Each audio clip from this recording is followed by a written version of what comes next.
public if you're online. I hope you're actually outside enjoying the good weather rather than joining us. We are being live streamed, so you can watch later. Do we have any apologies for absence? Nope, not me. Oh, it's Ian Chandler, Councillor Ian Chandler. Thanks, Miriam. Thank you very much. Are there any declarations of interest?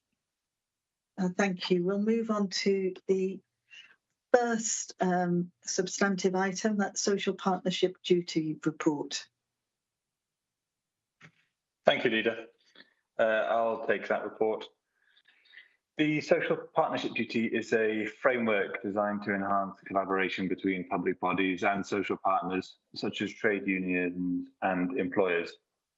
The aim is to foster a more inclusive and participatory approach to decision-making, ensuring that the voices of various stakeholders are heard and considered in the development and implementation of policies and initiatives.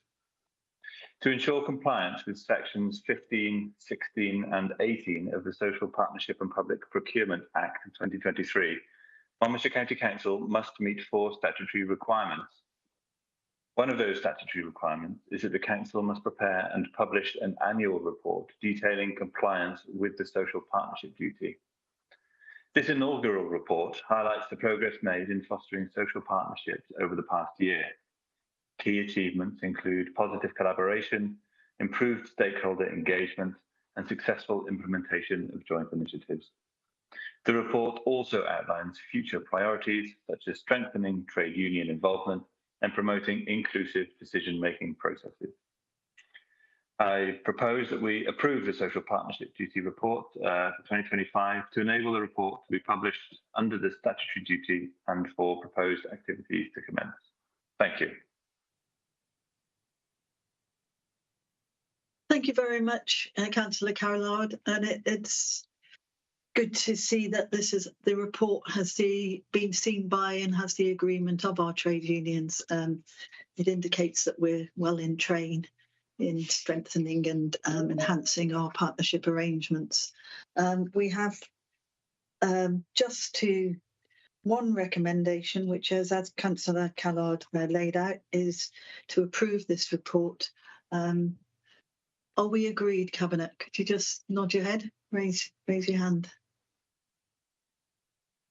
I think that's agreed, thank you. If we can move on to item 4, the vision for Shire Hall to be realised. I believe that's you, Councillor Birch. Thank you, Leader. Yes, it is. And I'm delighted to share the news that the National Lottery Heritage Fund has confirmed funding of 1.5 million for the redevelopment of the Shire Hall, Monmouth, as the town's museum, creating the new galleries and learning spaces within this is a very special listed building. The Welsh Government has also confirmed grant aid of £228,850, and also we have confirmed £30,000 from the Wolfson Foundation. And 300,000 has been provisionally allocated from Monmouthshire's capital match reserve. So the recommendation is to confirm that and to move forward with the project, which has we have other applications in progress to close the gap and meet the full £2,802,392 projected cost of the project. And given the skills and the reputation of our museum team and the appointment of a part-time fundraiser to concentrate on this project, I am confident that we can close that gap. I think we can all look forward to seeing Shire Hall become an exciting and accessible museum, showcasing the nationally important Nelson collection, as well as telling the story of Monmouth through the ages and making the collection of historic books and documents accessible to the public, and housing a great many exhibitions and stories over the future, I'm sure. And also hoping that the Shire Hall will become a focus for culture and events in Agincourt Square and the town, and bring people into the town. So I really would, before we move to the recommendation, I'd like very much to thank the residents and volunteers who've been involved in developing plans and sharing their ideas and aspirations for the museum in Monmouth, and for the exhibitions that are already being staged. I think we have another one opening next week. So if you're happy, Leader, I would like to propose that we give approval for the project to go forward into the delivery stage to RABA stage 3, and to allocate the 300,000 of match funding from the council's capital match funding reserve. Thanks, Councillor Birch. And I know, like residents across Monmouth, residents in Monmouth are passionate about their place, and ensuring that that passion is shared by visitors and other residents across Monmouthshire. I'm pleased to see that they've been involved in the development of this plan. And I also note, and I'm sure I, along with the rest of Cabinet and Council, would like to see the involvement of residents and other actors as this plan progresses to what I think could be a very exciting development. Are there any observations or questions from Cabinet members? Councillor Griffiths. Yeah, thanks. I just want to speak in support of this project and the recommendation to support it as the Cabinet member with responsibility for the county's economy and also its town centres. The challenge for all our town centres is to create ever more reasons for people to be in the town centre. The days have gone when one goes to town primarily to shop. One goes to town for a wide range of reasons, and very often the shopping is incidental to that. And for our businesses and town centre businesses to thrive as we want them to do, we've got to find these other reasons to bring people into town. And this project will create a truly exciting visitor experience, which will encourage local people to come to town. And as important, and this is my ambition, that when a family in Gloucester or Bristol are thinking what to do with their kids on a Saturday afternoon, they'll say, let's go to Monmouth. There's an exciting museum there. And they will bring that interest and their custom to the high street and to the local businesses in so doing. So I want to celebrate our history. I want it to be a successful museum, but I want it to be that attraction that brings local people and visitors into this exciting town. And for that reason, I'm an enthusiastic supporter for the recommendation. That's good to know, Councillor Griffiths. Are there any other observations or questions? In that case, Catherine, sorry. Councillor Mabey. Thank you, Leader. It was just really quickly to support what Councillor Griffiths has said. As a Monmouth councillor, I'm so delighted to hear this good news. And yes, I just think that part of Monmouth is such a lovely bit of town, and to have a more accessible building, I think, will make all the difference, and enable people to really enjoy the history and have that lead into the local history. So I'm really delighted. Thank you.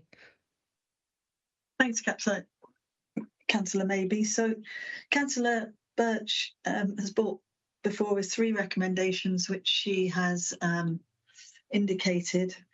The key one to approve the 300,000 capital contribution from the capital match to facilitate the next phase of works and to note where we are on this development phase. Are we in agreement? Yes. I think that's a hearty yes. Thank you. Noted. Thank you very much. So if we can move on to the next item on the Monmouthshire play opportunities for all. And that's over to you, Councillor Sanders. Thank you, Leader. So this report seeks Cabinet approval of Monmouthshire's play sufficiency assessment and action plan for 2025 to 2028. This council recognises the importance of play in children's lives for both its recreational value and for the important part that it plays in children's physical and emotional health and well-being and in their personal development. Recognising the value of play and in line with statutory guidance, Monmouthshire has completed play sufficiency assessments, PSAs, in 2013, 16, 19 and 2022. The finding from the PSA 2025 to 28 assessments supports the broader aims of the community and corporate plan, highlighting the essential role of play in promoting community wellbeing and development. Actions to be taken to address the issues or shortcomings recorded in the play sufficiency assessment to secure sufficient opportunities to play are detailed in the annual play action plan and will be reviewed annually by MCC and the Welsh Government. In alignment with the Welsh Government's final budget for 25-26, a shared focus was placed on improving play provision.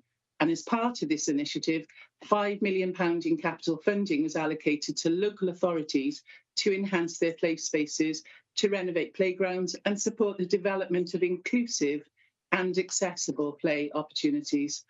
Monmouthshire received £128,619.28 from this fund.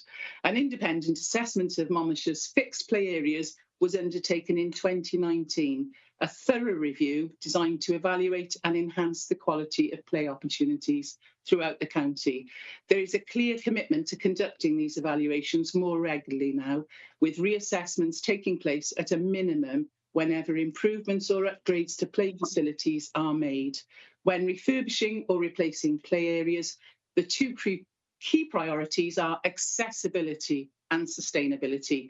So therefore, based on a review of the review data and criteria of the Welsh Government funding this year will be allocated to the following projects. Burnt Barn Road, NEEP. So NEEP is an acronym that's used all the way through, and basically they are neighbourhood equipped areas for play. And they're usually for older children with a bit more exciting and perhaps adventurous equipment. And Bulwark Road NEEP improvements. Also skate park improvements, which will be funded separately. Route improvements where match funding is available. And community consultation will be conducted via Let's Talk Monmouthshire and local drop-in sessions during the summer holidays this year. Analysis of feedback will be completed by at the end of September 2025. And engagement will include the children and young people that attend our summer activities this year as well. Obviously, we've got a ready-made group of people that we can chat to and find their opinions. So thank you, Lisa. I hope that is yes, that's great. Thank you. Sorry, I've lost my place. Thank you very much, Councillor. Is there any observations or questions from Cabinet? Councillor Griffiths. Yeah, again, welcome the report. The two improved, or the two play areas, I can't bring myself to refer to NEEPs. The two play areas identified for improvement are in Chepstow, one of them in my ward. I think that's well justified. Ever since being a local councillor, I have found the condition of far too many of our play areas as a point of embarrassment. They bring areas down rather than enliven them in too many instances. These two play areas are very different. The one in Burnt Barn Road, also known as Western Avenue, is most commonly known as the rugby club. This is located adjacent to the rugby club. This is a very well-used play area because it's a very successful rugby club. Hundreds of families bring their children to the rugby club for training. And when the 10-year-old is doing training, the 3-year-old and the 4-year-old is in the play area. So it will be a very well-used, improved park. And it has been an embarrassment to welcome those families to the park in recent years. What I do ask, we've talked about designing the new park or the improved park through local drop-in centres, whatever. Let's ensure that that drop-in centre is actually in the rugby club, and the rugby club is part of the redesign of this park. The Bulwark Park, I've never heard of it referred to that before, is Piggy's Hill. The Piggy's Hill, oh, it's a miserable park. I'm told that children have been sighted there, but I've never seen them. It's desolate, but it is opposite the Roman Catholic primary school. It's got potential. And if we get this park right, and perhaps we should be including the school in the redesign of this park, then this will be an asset to that area. Having said all that, my other point is that my view is that in successive periods of development, in the 90s and indeed go back to the 50s in Chepstow, we have pepper potted parks on development estates, very small parks, very close together. And if they had a use, then that use has possibly now gone as the estate is 30, 40, 50 years old and the children have moved on. And I think, as well as investing in these two, there is a case for working with local people. I stress that point, not do it to them, but work it with local communities to review whether some of these play parks, whether the space for some of these play parks could be better used for other local amenities. So in welcoming this, I'm also suggesting that we scan more widely, look at some of our smaller parks, work with local people to see if that land is being used most appropriately. Thanks, Councillor Griffiths. And I think your points about, certainly your first 2 points about engaging with the rugby club and the schools absolutely need to be included in this upcoming consultation throughout the summer. What I will say, I accept there will be cases where we could accept that some of those smaller, as you call them, pepper potted, desolate little areas, yeah, perhaps they do need to be looked at in the future. But what is crucial, which you did explain there, is that we have to take, you know, everybody's opinions, all the local people around those areas, what are their viewpoints on it, and how would they like to see the future of those. So they're great points, and I'll make sure that they're taken forward as well. Thank you. I see you want to come in, Councillor Butch. Just to say that I think this framework is a very good framework for considering all the issues around play, and a very thorough piece of work. The RAG rating makes it quite accessible, and really sets out how play provision is not just playgrounds and play schemes, but actually every open space, including thinking about the play value of places like our castles and museums, and the play value of every open space in whether in the countryside or in our communities, and the play opportunities of all children, including, I have noted, those in emergency and temporary accommodation. So I'd just like to say how glad I am that we have officers who are so passionate about enabling children to play wherever they are. Thanks, Councillor Birch, and I believe Councillor John has a question.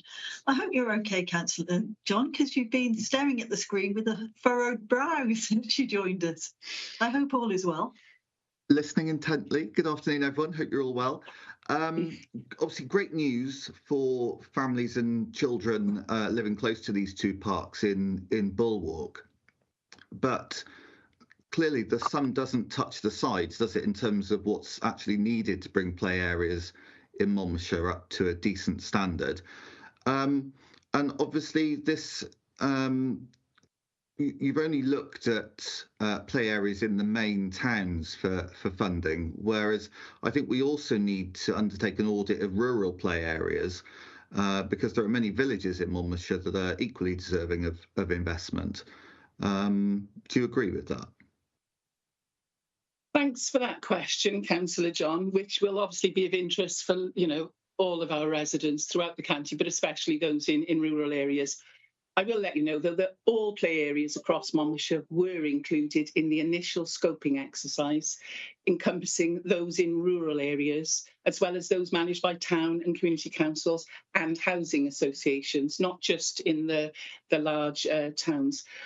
While the funding is greatly appreciated, obviously it is limited in scope when it comes to the significant costs involved in developing a play park, redeveloping. Many play areas throughout Monmouthshire are in need of investment, as we've already spoken about here, and to enhance their play value and their overall quality.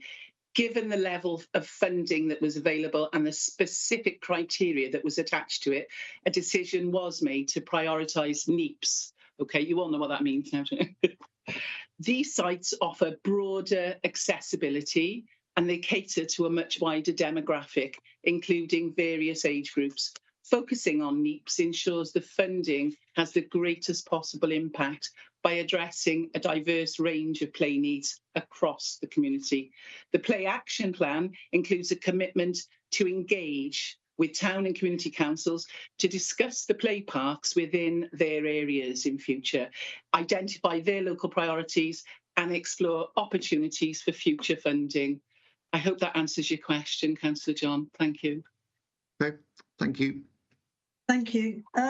So Councillor Sandal's cabinet is asking us to look at 3 recommendations. The first, to approve the play efficiency assessment that she has outlined for us and the action plan, to receive the annual update on the play efficiency action plan, which is there within our papers, and to approve the proposed prioritisation schemes to benefit the All Wales play opportunities. And at this point, Cabinet, I'd remind you that Councillor Sandals has already taken on board some of the suggestions from Councillor Griffiths and the observations of Councillor Birch. Do we approve, Cabinet? And that's approval. Thank you. I'd like to bring Councillor Callard back in to give us the financial update report, please. Thank you, Leader. I'm bringing to you today the 2024-2025 outturn report. The last financial year has seen the continuation of a number of financial headwinds which are impacting upon the council's service operating environment. The wider socio-economic landscape and cost of living challenges continue to have an impact on our communities, with a consequential increase in demand for council services and impact upon income generating services. This particularly impacts the service areas of children's social care, adult social care, homelessness and children's additional learning needs. Additionally, wider public sector challenges continue to impact upon council services, notably within health, where efforts to improve patient pathways impact upon the level and complexity of demand for social care. The first 2 financial updates received by Cabinet in October and December 2024 indicated significant pressure on the council's budget of between £3 million and £4 million. Cabinet subsequently endorsed mitigating action to develop a structured approach to tackling the forecast deficit through a range of budget recovery measures. These included a targeted vacancy freeze, maximising the use of grants and income to support core expenditure, bearing down on all non-essential spend, and identifying eligible capital-related costs that could be met from capital funding. In February 2025, Cabinet received the 3rd financial update for the year, outlining a reduced forecast deficit of £1.593 million. This was reflective of favourable movements within the majority of service budget areas, where successful budget recovery action and additional grant income had been notified. At outturn, the Council has significantly mitigated the overall cost pressures through these ongoing targeted actions and through additional unbudgeted grants and contributions. This has culminated in a gross expenditure budget surplus of £1.239 million prior to transfers to reserves, which represents a 0.6% variance against the approved budget. The final budget outturn position is a significant improvement of £2.83 million since the previous forecast at Financial Update 3, where a budget deficit of £1.593 million is anticipated. The majority of directorates have experienced improvements in positions, which is due to 5 main factors. Firstly, additional grant funding being secured, or services maximising core revenue costs being met from both revenue and capital grant funding. Secondly, staff vacancies continuing to be held as part of budget recovery action. Thirdly, increased external income from rents, fees and memberships. Fourthly, identifying additional costs eligible to be met from capitalisation direction to maximise its use. And finally, net borrowing costs remained lower than expected as cash balances remained higher for longer than expected and longer-term loans were secured at competitive rates. Whilst the final outturn shows a marked improvement, it's important to recognise that over £3 million of this is due to one-off unbudgeted grant funding received from the Welsh Government during the year. This funding has temporarily alleviated service pressures, many of which persist and will continue to pose challenges during the financial year 2025-2026, in which we are currently. Leader, the report has quite a lot of recommendations, so if it's okay with you, I will go through those now as briefly as possible. The recommendations are that the Cabinet recognises the following: that a gross revenue budget surplus at outturn of £1.239 million prior to transfers to reserves, representing a 0.6 variance against the budget. After accounting for approved transfers to and from earmarked reserves of £742,000, the final net surplus stands at £497,000, which will be added to the council fund. The surplus represents a significant improvement of £2.83 million compared to the previous financial update. This positive variance is largely due to an unbudgeted grant of £1.19 million from the Welsh Government in March 2025, alongside favourable service budget positions resulting from effective budget recovery actions. That the Council continues its financial discipline and, combined with late grant funding, has enabled the replenishment of reserves in line with the medium-term financial strategy. That despite the positive outturn, significant cost pressures remain in social care, additional learning needs, waste, passenger transport and homelessness and housing, with a combined overspend reported for the year of £4.6 million.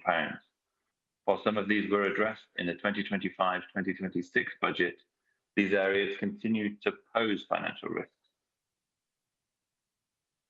That an increase in school reserve deficits of £3.19 million during the year, resulting in a cumulative year-end deficit of £4.09 million. 15 schools are in a deficit balance at year-end. Several schools continue to face structural budget challenges, which are being addressed through their recovery plan. The total capital expenditure for the year was £48.81 million, with a gross underspend of £2,730,000, primarily due to underspend in infrastructure and property maintenance and the receipt of additional unbudgeted grants that have offset core budget. Capital slippage requests total £25.03 million, which includes £1.3 million that can be allocated out of the underspend achieved and will be repurposed to create a capital contingency budget for 2025-2026 to mitigate scheme risks or address emerging capital priorities. That there are early indications of cost pressures against the 2025-2026 revenue budget, exceeding the £850,000 contingency that was put in place. Prompt mitigation by services will be required to ensure a balanced outturn position is achieved. And the last 4 points are that Cabinet approves the following: the strategy to replenish reserves, as outlined in section 7 of the report, including the allocation of the £497,000 year-end surplus to the council fund. The use of £3.68 million in capital receipts to fund eligible revenue expenditure under the Welsh Government's flexible use of capital receipts direction. The capital slippage request of 25.03 million, as detailed in Appendix 1, Section 4, acknowledging the factors that have delayed project delivery. And finally, the capital budget revisions detailed in Appendix 5, reflecting finalised grant funding awards for the year. Thank you very much, Councillor Callard. Do we have any observations or questions from Cabinet?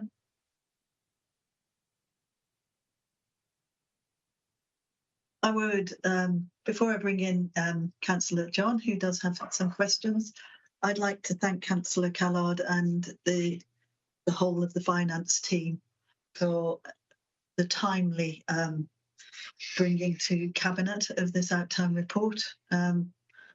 That shows how far we've progressed over the 3 years, but also for the detail of knowledge and the fact that, as we showed with the budget, we are, despite very challenging headwinds, we are able to deliver against our priorities in a way that is in line with the challenges faced by the rest of the UK. But you have managed to put us in a strong position to deal with the oncoming challenges over the next 2 years. They've been indicated at national and at London, Westminster level. Councillor John, you have 2 questions, but you can take them one at a time. Lovely, thank you very much. So as you mentioned there, Councillor Callard, the combined overspend in social care, additional learning needs, waste, passenger transport, homelessness and housing totaled £4.6 million last year. And these services continue to pose significant budgetary risks for Monmouthshire taxpayers in this financial year. What action has the Cabinet taken to better manage these budgets? Thank you for the question, Councillor John. I think it's a very good question. I would expand it actually to say that there's not just risk to taxpayers, but all residents of Monmouthshire, especially considering the pressure that we're seeing within additional learning needs. I would say we can take this from 2 directions. The first direction would be that these particular service areas have experienced significant additional demand over recent years. I know the pandemic seems like such a long time ago now, but we are still experiencing some pressures, particularly within our schools as a result of that, and also the cost of living challenges, which we saw after the recent high period of inflation. We've been able to manage a significant portion of these demand pressures through the budget process, but as I mentioned, we are seeing additional in-year pressures above our initial estimates.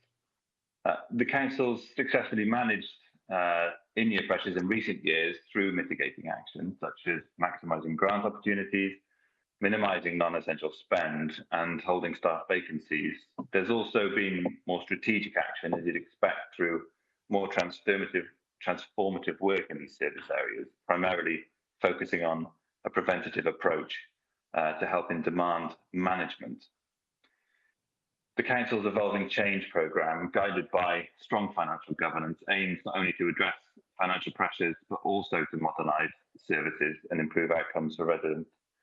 This will formally capture the ongoing work, within our services, alongside progressing future areas of strategic focus, such as digital and data collaboration, community-centric service design, and whole authority wellbeing and prevention strategy.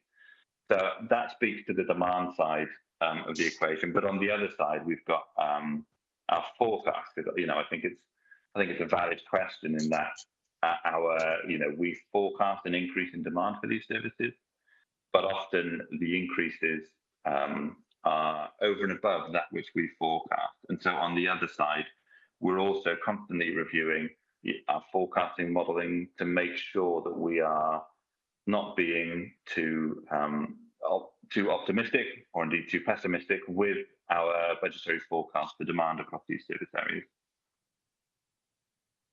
Okay, thank you.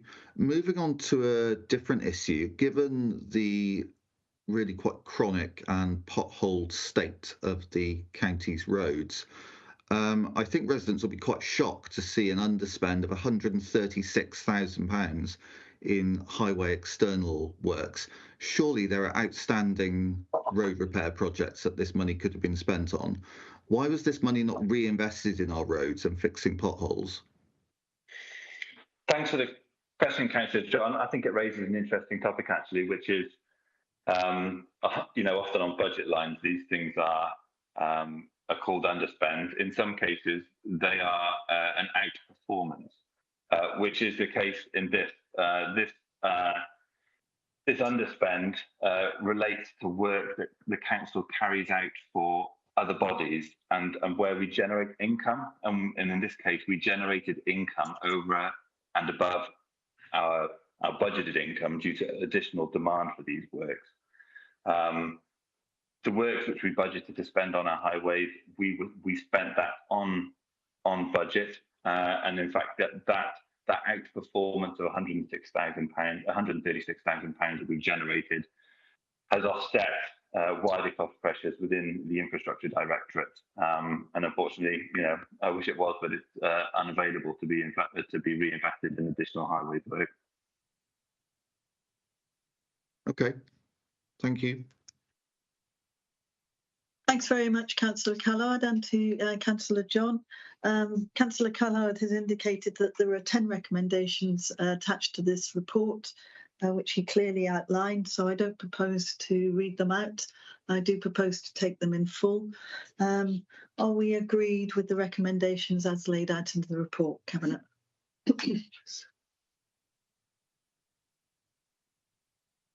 If Councillor Callard wants to take a glass of sip from his glass of water, I think we can then move to the next and final item, an update on the medium-term financial plan. Thank you, Leader. The Council reviews its budgetary position annually and produces a rolling 4-year plan known as the Medium-Term Financial Plan. This plan considers the financial context at both the local and national level, together with forecast available resources and budgetary pressures in arriving at a forward financial projection.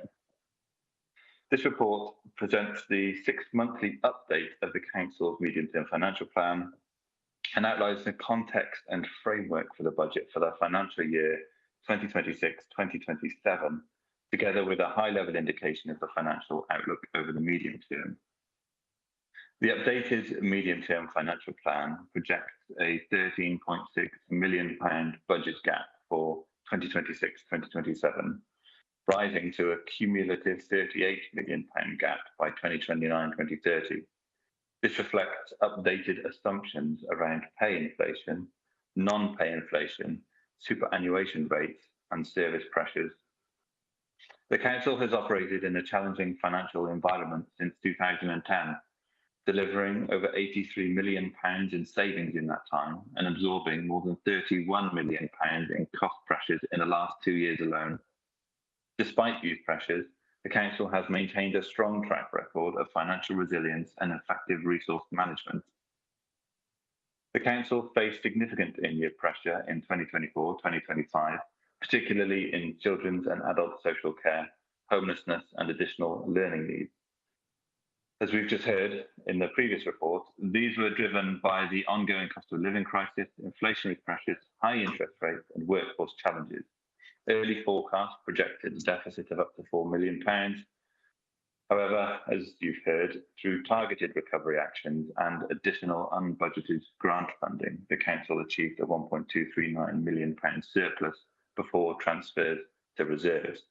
This outcome has helped to stabilise the Council's reserves and reduce future financial risk. The financial outlook for 2026-2027 remains highly uncertain. National and local factors, including economic conditions, policy changes, demographic shifts, and new responsibilities, are expected to influence the Council's operating environment. The UK Government's Comprehensive Spending Review, published in June, and the anticipated Welsh Government Spending Review will provide further clarity on future funding levels. Monmouthshire's council fund remains at 5% of the net revenue budget, a level considered prudent for managing short-term risk. Many reserves are earmarked for specific services or timing adjustments, leaving limited flexibility for strategic use. This has prompted a renewed focus on strengthening budget management and in-year financial discipline, alongside a revised reserves policy aimed at protecting and rebuilding reserve levels over the medium term. And I'd like to thank Jonathan Davis and the officers involved in bringing this report together for Cabinet today. Thank you, Leader.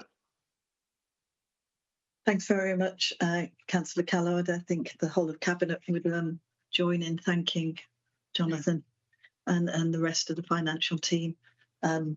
We have worked hard, as you know, and thank you, Councillor Callard, to ensuring that we had a medium-term financial plan in place, which has not been the case in previous administrations. That's something that was brought up by Audit Wales and the need for councils across Wales to put this in place and really take rigorous control of our financial spend. And our finance team, including the 5-1 officer, have done well with this regard. Do we have any questions?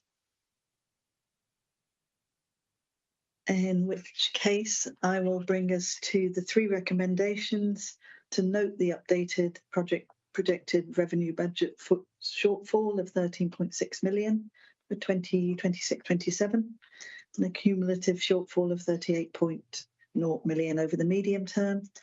To note the outlined budget setting timetable in Annex 1, and note the progress against the medium-term financial strategy delivery plan as detailed in section 14 of Appendix 1. I think those are noted, Nick. And so with that, I bring Cabinet to a close.